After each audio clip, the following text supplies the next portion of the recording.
हम भारतीय जनता पार्टी का समर्थन करेंगे, क्योंकि मोदी जी ने हमारे अधिकारों की बात की है, मोदी जी ने हमारे सम्मान की बात की है। तो जो हमारे विरुद्ध आएगा, पसमानदा समाज को के साथ छेड़छाड़ करेगा, हम ईंट से ईंट बजाने का काम करेंगे। हम हिंदुस्तान के और हमारी नसों में जो खून दौड़ रहा है, भारत माता का खून दौड़ रहा है। हम भारत माँ की जय बोलते हैं, हिंदुस्तान जिंदाबाद, भारत माता की। ओवैसी वहाँ क्यों पहुँच जाते हैं जब जहाँ मुसलमान भाई को जीतना होता है और वहाँ ओवैसी अपनी पार्टी का पर्चा उतार कर मुसलमानों को हरवाने का काम करते, तब ओवैसी भाई क्यों नहीं होता हमारा? ओवैसी जो है उस वक्त अपनी पार्टी के टिकट के लिए वहाँ जाता है, वोट काटने का काम करता है। तो ये तो वही बात होगी, जो देश में चोरी कर रहे हैं, घोटाले कर रहे हैं, वे हमारे रक्षक बने। देखिए, हम जो लोग नाई, धोबी, तेली, सके, पुंबे, चुल्हाए, ये जितनी भी जाति हैं, मिरासी है, ये सब कन्वर्टेड मुसलमान हैं, ये सब मूल भारतीय दलित मुस्लिम हैं। इन्होंने इस्लाम को कबूल किया। हम लोग भारत के रहने वाले हैं, ये सब मुगल पठान लोग हैं। क्या नाम है? देखिए, मेरा नाम मोहम्मद शमशाद मीर है। मैं राष्ट्रवादी पसमानदा मुस्लिम राष्ट्रीय मंच से राष्ट्रीय संयोजक हूँ। देखिए, आप मुझे बताइए सर, आप तो आज समर्थन करने के लिए पहुंचे हैं और आपको लगता है कि ये जो अब बिल पास किया गया है, इससे पसमानदा और बोहरा समाज को उनका अधिकार मिलेगा? क्योंकि कहीं ना कहीं जब सवाल इस बिल को लेकर उठाए जा रहे हैं तो ये कहा जा रहा है कि ये अधिकार छीनने वाला बिल है। देखिए, आज़ादी से लेकर आज तक पसमानदा समाज वो समाज है जिसे रोजगार से वंचित रखा गया, सम्मान से वंचित रखा गया, शिक्षा से वंचित रखा गया, राजनीति से वंचित रखा गया।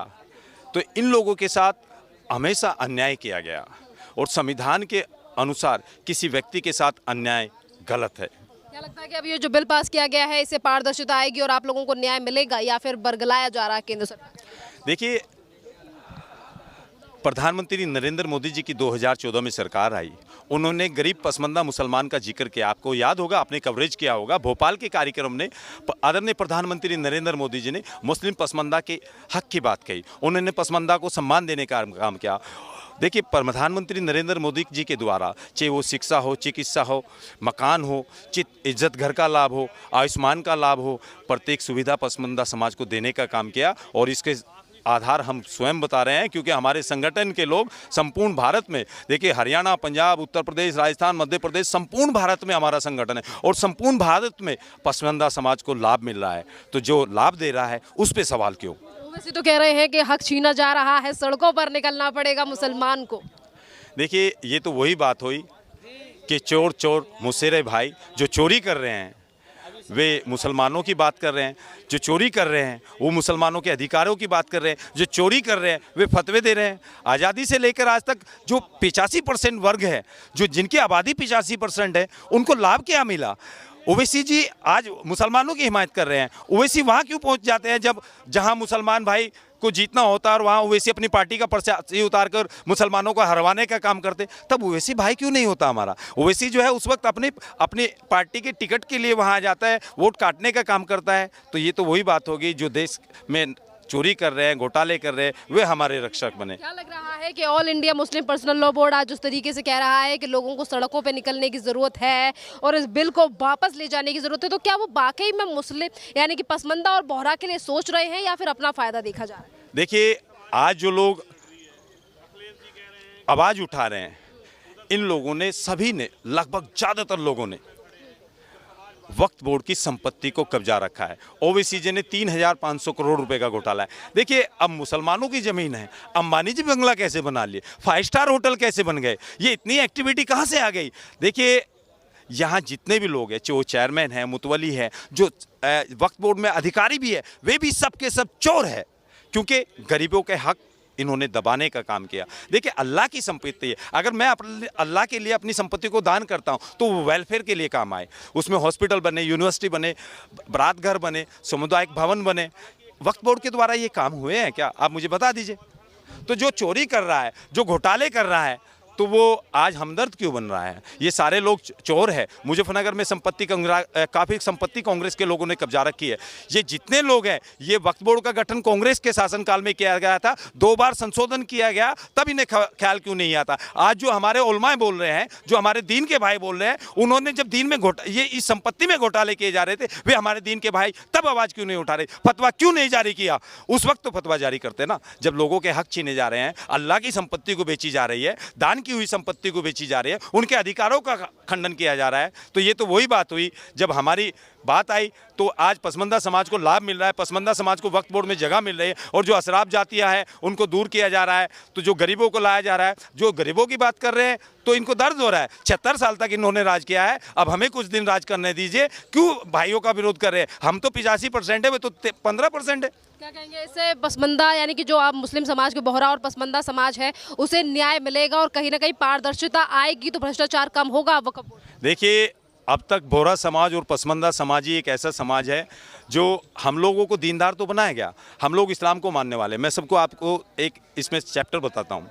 देखिए, हम जो लोग नाई, धोबी, तेली, सके, पुंबे, चुल्हाए, ये जितनी भी जाति हैं, मिरासी है, ये सब कन्वर्टेड मुसलमान हैं, ये सब मूल भारतीय दलित मुस्लिम हैं। इन्होंने इस्लाम को कबूल किया। हम लोग भारत के रहने वाले हैं, ये सब मुग़ल पठान लोग हैं, ये मुग़ल हमारे वंशज नहीं होते, या हमारे वंशज नहीं है, क्योंकि हम लोग भारत के मुसलमान हैं। हमारी भारत की संस्कृति है, हमारी रगों में भारत देश की मिट्टी दौड़ रही है, हमारी भारत देश की धरती माँ हमारी माँ है, तो हम अपने वतन से प्यार करते हैं, अपनी धरती माँ से प्यार करते हैं।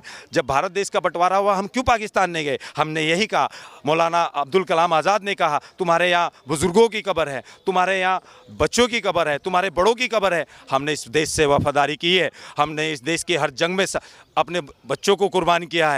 तो जो कुर्बानी दे रहा है उस देश में 85% जिसकी आबादी है उसका अधिकार नहीं है, और जो देश में गद्दारी कर रहा है, जो देश में हिंदू मुस्लिम की राजनीति कर रहे हैं। देखिए, आज पूरे देश में 2 ही मुद्दे चल रहे हैं, हिंदू मुस्लिम, हिंदू मुस्लिम। क्या हिंदू मुस्लिम? कि मुसलमान समाज की बात क्यों नहीं करते? ये मुसलमान गरीबों के अधिकार की बात क्यों नहीं करते? ये मुसलमान गरीबों को जोड़ने की बात क्यों नहीं करते? ये मुसलमान गरीबों को लड़ाने की जगह, अब देख लीजिए एनआरसी का बिल आया, सारे गरीब बच्चे जेल में गए। ये बता दीजिए, इनमें से जितने नेता हैं, जितने आलिम हैं, इनके कौन से बच्चे जेलों में गए? आज जो है इस बिल को लाकर इन्होंने फिर प्रदर्शन करेंगे तो हमारे गरीब बच्चे जेल जाएंगे। हमें अपने बच्चों को जेल नहीं भेजना है। पसमानदा समाज अब जाग चुका है। पसमानदा समाज के साथ चीज अशराफ जाति हो, कोई भी हो सामने आएगा, हम भारतीय जनता पार्टी का समर्थन करेंगे, क्योंकि मोदी जी ने हमारे अधिकारों की बात की है, मोदी जी ने हमारे सम्मान की बात की है। तो जो हमारे विरुद्ध आएगा, पसमानदा समाज को के साथ छेड़छाड़ करेगा, हम ईंट से ईंट बजाने का काम करेंगे और पसमानदा समाज के हकों के लिए लड़ाई लड़ने का काम करेंगे। सड़कों पे आएंगे, हम धरना देंगे, प्रदर्शन करेंगे।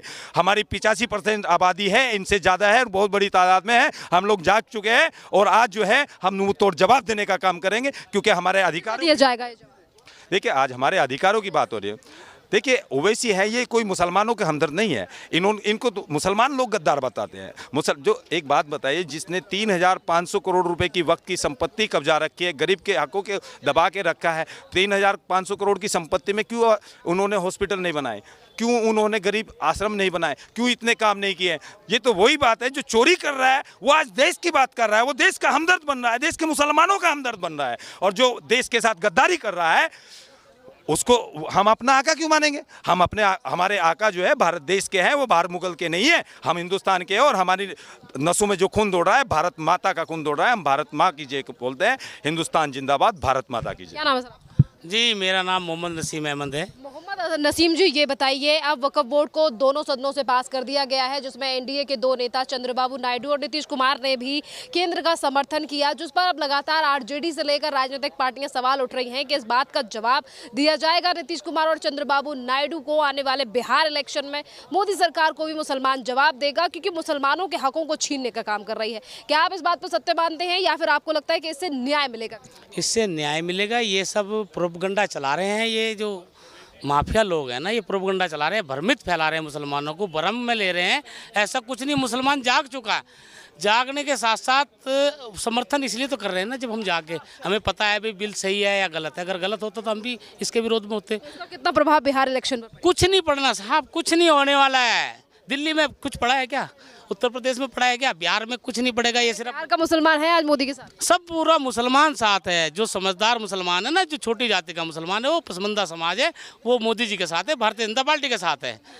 और कोई फर्क नहीं पड़ेगा। ये जो शेख सैयद मुगल पठान जो बाहर की औलादे हैं ना, ये हम तो हिंदुस्तानी खून है, ये बाहर की औलादों से हमें पता लग गया ना भाई हमारे कितने ये, तो अब कोई फर्क नहीं पड़ेगा। अब जाग चुका मुसलमान 2014 से। अब आप लोगों को आपका अधिकार मिलेगा। और जो लोग आज तक ये कह रहे हैं कि मुसलमानों के हकों को छीनने के लिए प्रधानमंत्री मोदी की सरकार ये बिल लेकर आई है, उनके लिए क्या कहेंगे कि वाकई में ये मुसलमानों के सगे हैं, Asaduddin Owaisi, all India Muslim personal law board, या फिर ये सिर्फ मुसलमानों को बरगलाने का? ये सिर्फ बरगलाने का काम करते हैं, सगे नहीं है, ये तो मरवाने का काम करते हैं, इनको भड़का के गरीब लोगों को। आज तक किसी इनके जितने भी ये हैं, आपने जिक्र किया है ओवैसी साहब हैं या और साहब हैं, किसी का कोई बच्चा शहीद हुआ है?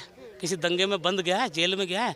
जेल में जाते हैं हमारे जैसे अनपढ़ लोग। इन्होंने क्या किया? हमें शिक्षा से वंचित रखा है, इन्होंने हमें रोजगार से वंचित रखा है, इन्होंने हमें हर चीज़ से वंचित रखा है। वैसे हमें कहा तुम हमारे भाई हो, और जब आते अधिकारों की बात, अधिकार हमें मिलता नहीं है। वैसे हमें भाई कहते हैं, हम मुसलमान भाई हैं जी, हम कलमे के शरीक है। अरे भाई कलमे के शरीक है, हमें अधिकार भी चाहिए। मेरा बच्चा है, मेरे बच्चों को एजुकेशन भी तो चाहिए। मेरा सदनों में बिल पास हो चुका है, इस बात की खुशी है? बहुत ज़्यादा खुशी है। और मैं कहता हूँ ये जितने माफिया हैं जो 74-75 सालों से इस पर राज कर रहे थे, इनकी जांच होनी चाहिए और इनके ऊपर कार्रवाई होनी चाहिए, ये मैं कहता हूँ। मुसलमान और महिलाओं की भागीदारी को भी इसमें बढ़ाया जाएगा, इससे क्या तकलीफ है ओवैसी जैसे लोग? उनकी भागीदारी खत्म हो रही है ना मैडम, ये बताए हम मेरे जैसा एक आदमी उसमें भागीदारी मिल रही है तो ओवैसी को दिक्कत नहीं होगी क्या कि जाग चुका मुसलमान, यार हमारी तो राजनीति खत्म होगी, हम तो चले गए भाई। तो इसलिए हमारी महिलाएं आगे आएंगी। कहाँ है महिलाएं? कहाँ है महिलाएं बोर्ड में? कहाँ है मेरे जैसा आदमी, आम आदमी नहीं है। ये अशराफ जो बैठे ना, शेख सैयद मुगल पठान, इनका कब्जा है साहब। पहले हम दरी बिछाते थे, अब दरी बिछाने का काम नहीं करेंगे, आज हम स्टेज पे बोलने का काम करेंगे। आप इस बात से कि बिल बहुत ज़्यादा खुश हूँ और धन्यवाद करता हूँ माननीय प्रधानमंत्री जी का, पूरी कैबिनेट का, और पूरे जितने भी हमारे समर्थक हैं उनका भी मैं बहुत बहुत, नीतीश जी का, नायडू जी का, पासवान जी का, जयंत चौधरी साहब का मैं बहुत बहुत धन्यवाद करता हूँ और बहुत बहुत शुक्रगुजार हूँ। Thank you. आप तो युवा हैं, आप बताइए कि आज जिस तरीके से वक़्फ़ को लेकर लगातार सवाल उठाए जा रहे हैं, ये भी कहा जा रहा है कि आप लोगों की ज़मीनों को छीनने का प्रयास है, तो क्या आपको वाकई में लगता है कि इससे हमारे हकों को छीना जा रहा है, या फिर इससे जो गरीब तबके का मुसलमान है, बोहरा जो मुसलमान है और जो पसमानदा मुसलमान है, उसको उसका हक दिलाने का काम कर रही है? देखिए मैडम, ये हुकूक छीनने की बात नहीं, हुकूक दिलाने की बात हो रही है, और हुकूक दिलाने के लिए ये सब काम किए जा रहे हैं। हुकूक दिलाने के लिए ही जो है ना, इस जो है ना वक़्फ़ के अंदर संशोधन हमारे देश के प्रधानमंत्री नरेंद्र मोदी जी ने किया है। और ये इसलिए किया है कि जो पसमानदा मुस्लिम है, जो बेचारा गरीब मुसलमान है, जिनको आज तक 70-75 सालों से कुछ नहीं मिला, आज भी आप गांव में जाकर के देखिए, देहात में जाकर के देखिए, बहुत सारा मुसलमान ऐसा है जो रेंट पर और किराए पर जो है ना गांव में रहता है, जिनके घरों के ऊपर पक्की छत तक नहीं है। बारिश आ जाए तो जो है ना वो बाहर लेटने के लिए और जो है ना इधर उधर जाने के लिए मजबूर हो जाते हैं। ऐसे आज भी बहुत सारे मुसलमान गाँव के अंदर रहते हैं। बहुत सारे मुसलमान ऐसे हैं कि जिनके पास में सवारी के लिए 4 व्हीलर तो क्या 2 व्हीलर भी आज तक मौजूद नहीं है। ऐसे बहुत सारे मुसलमान मौजूद है। तो ये जो वक़्फ़ बिल पास हुआ है, जो वक़्फ़ बिल ये पास हुआ है, ये तो मुसलमानों को हुकूक दिलाने के लिए पास हुआ है। और जो लोग इस बिल का विरोध कर रहे हैं वो लोग हैं जिनके पास अब तक की संपत्ति उसकी मौजूद थी और उन्होंने उसके अंदर घोटाला किया है, उन्होंने उसको अपने मफाद के लिए इस्तेमाल किया है, उन्होंने उससे जो है ना उसकी जायदाद से फ़ायदा उठाया है और मुसलमानों को उन्होंने उसका कुछ लाभ और कुछ फ़ायदा, कुछ नफ़ा नहीं दिया है। आप बता दीजिए मुझे कि वक़्फ़ बिल, वक़्फ़ बोर्ड ने मुसलमानों को आज तक दिया क्या है? कौन से तबके को दिया है?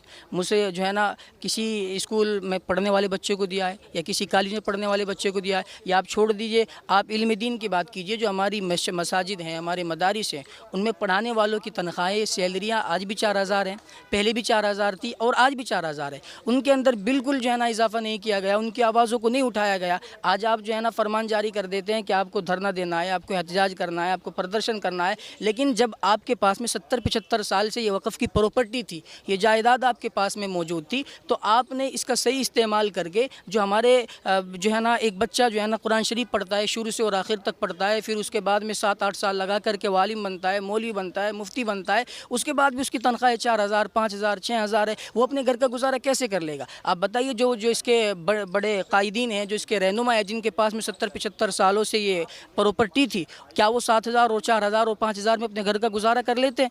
आप बताइए मुझे।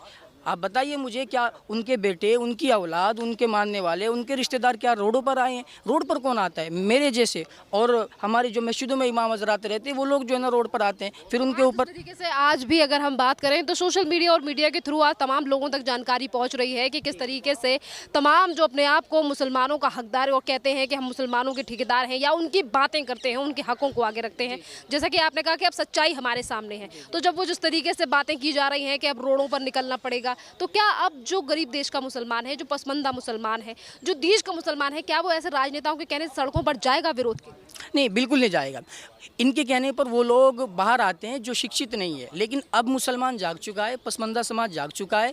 वो अब इनके बोलने से, इनके कहने से रोड पर नहीं आएगा, क्योंकि आपने देखा है कि जो लोग रोड पर उतरते हैं और वो सरकार के खिलाफ काम करते हैं, तो फिर क्या होता है, उनके ऊपर किसी तरह की कार्रवाई होती है। उनका केस कौन लड़ रहा है? आप देख लीजिए। मुसलमान और महिलाओं की भागीदारी को इसमें बढ़ाया जाएगा, तो क्या लगता है कि कितना हक मिलने की अब आपको उम्मीद है कि आप लोगों के हक की बात की? जी, हमारे हक की पूरी बात की जाएगी, हमें इस बात का पूरा भरोसा है, इस बात का हमें यकीन है। हम इस वक्फ बिल का जो है ना मुकम्मल तरीके से समर्थन करते हैं, इस्तिकबाल करते हैं इस बिल का। इसी के साथ ये भी कहा जा रहा है कि अब जो अभी तक भ्रष्टाचार जो हो रहा था और तमाम जो जानकारी है वक्फ से जुड़ी हुई, अब आपको पब्लिक डोमेन में वो मिल जाएगी, गूगल पर वो मिल जाएगी, तो इससे कितना फ़ायदा होगा? जी, बिल्कुल फ़ायदा होगा। हमारे मुसलमानों को पता लगना चाहिए ना, जो मुसलमान इनकी एक आवाज़ पर जो है ना ताबड़तोड़ भाग लेता है, रोड पर उतर जाता है, लाठी से नहीं डरता, पुलिस से नहीं डरता, प्रशासन से नहीं डरता, उनको पता होना चाहिए ना कि जो 70-75 साल से इनका राज था, तो इन्होंने तुम्हें दिया क्या है और अपना आप क्या लिया है? इन्होंने बंगले बनाए, गाड़ियाँ ली, बड़ी बड़ी जो है ना इन्होंने काम किए, बिजनेस किए हैं। इनके बच्चे आज जो है ना बड़े बड़े हॉस्टल में रहते हैं, बड़े बड़े एजुकेशन उनके चल रहे हैं। लेकिन जो मुसलमान पसमंदा मुसलमान है, जिनको ये एक आवाज़ देते हैं कि आपको फला तारीख में वहाँ पहुँचना है, मुसलमान वहाँ पहुँचता है, लाठियाँ डंडे खाता है और आकर घर के बैठ जाता है, फिर कोर्ट के चक्कर काटता फिरता है। मुसलमानों को अगर गूगल पर ये सारी अपडेट आ जाएगी, तो मुसलमानों को ये बात पता चलेगी, ये नॉलेज आएगी उनके माइंड में कि सरकार ने जो ये वक्फ बिल लाई है, तो इसके अंदर अब से पहले जो इनके रहनुमा थे, चाहे वो कोई भी हो, जो बड़े लोग थे, चुनिंदा लोग थे, उन्होंने इस बिल के अंदर कितना घोटाला किया है। कहेंगे बढ़िया काम किया है गवर्नमेंट ने या नहीं? जी, बिल्कुल बढ़िया काम किया है, हम इसका समर्थन करते हैं। क्या नाम है सर आपका? मेरा नाम आस मोहम्मद है। आप मुझे बताइए आस मोहम्मद जी, आज जिस तरीके से बिल पास हो चुका है, जल्द ही कानून बनकर देश में लागू हो जाएगा, आप इस कानून को मानेंगे और आपको क्या लगता है कि इस कानून के आने से, देश में लागू हो जाने से मुसलमानों को उनका कितना हक मिलेगा? जो लोग हकदार हैं इस बिल को पास होने से, लागू होने से, उनको फ़ायदा होगा। जो यतीमों का, गरीबों का, मिस्कीनों का जो हक है वो उनको मिल जाएगा, हमें पूरा यकीन है और हम इस बिल का समर्थन करते हैं। मोदी जी का धन्यवाद करते हैं। आप मोदी जी का धन्यवाद कर रहे हैं, पर वहीं मुसलमानों के रहनुमा बनने वाले Asaduddin Owaisi, all India Muslim personal law board और तमाम अनेक जो संस्थाएं हैं मुसलमानों के नाम पर, वो कहती हैं कि मुसलमानों के हकों को छीना जा रहा है, आपके अधिकारों का चीरहरण कर रही है मोदी सरकार। जी, ऐसा कुछ नहीं है। वो जो लोग सड़कों पर प्रोटेस्ट कर रहे हैं, उनके ऊपर जो कार्रवाई की जा रही है, उनका जिम्मेदार कौन होगा ये बताइए मुझे। कौन लड़ेगा उनका मुकदमा? अभी हाल ही में हमारे यहाँ कुछ लोगों को नोटिस दे दिया गया। अब उनके लिए उन पर कुछ 2 लाख रुपए का जुर्माना भी रखा गया। उनके लिए कौन आवाज़ उठाएगा? कौन लड़ेगा उनका मुकदमा? वो लोग इस काबिल नहीं है कि वो अपना केस लड़ पाएँ। वो गरीब लोग हैं, मजदूरी करने वाले हैं, वो लोग गरीब तबका है, वो पीसता है इसमें। जी, तो ये बताइए, आज आप कह रहे हैं कि इस बिल के पास होने से, देश में लागू होने से हमें हमारा अधिकार मिलेगा। कांग्रेस तो इसके खिलाफ कोर्ट पहुंच गई है, कह रही है बिल लागू नहीं होना चाहिए, कानून देश में लागू नहीं होना चाहिए। तो क्या वो मुसलमान की रहनुमा है या मुसलमानों की दुश्मन? कांग्रेस मुसलमानों की रहनुमा कब से हो गई? हम उसको रहनुमा नहीं मानते। हम रहनुमा मानते हैं जो अपने बड़े हैं, जो हमको हमारा हक देने की बात करते हैं। जी, ओवैसी को मानते? नहीं, हम ओवैसी को अपना रहनुमा नहीं मानते। ओवैसी तो लगातार ये सवाल उठा रहे हैं कि मुसलमानों के हकों का चीरहरण हो रहा है, लोकतंत्र और संविधान के खिलाफ है ये बिल और कानून। ये हिंदुस्तान है, जिसको आवाज़ उठानी है, कोई आवाज़ उठाता है, कोई आवाज़ गिराता है। उठाना और गिराना हिंदुस्तान के लोगों का काम है, राजनीति रही है हमारे हिंदुस्तान की। देश का जो असली मुसलमान है, क्या वो इस बिल के पास होने से खुश है? जी, मुसलमान खुश हैं, कोई दिक्कत नहीं।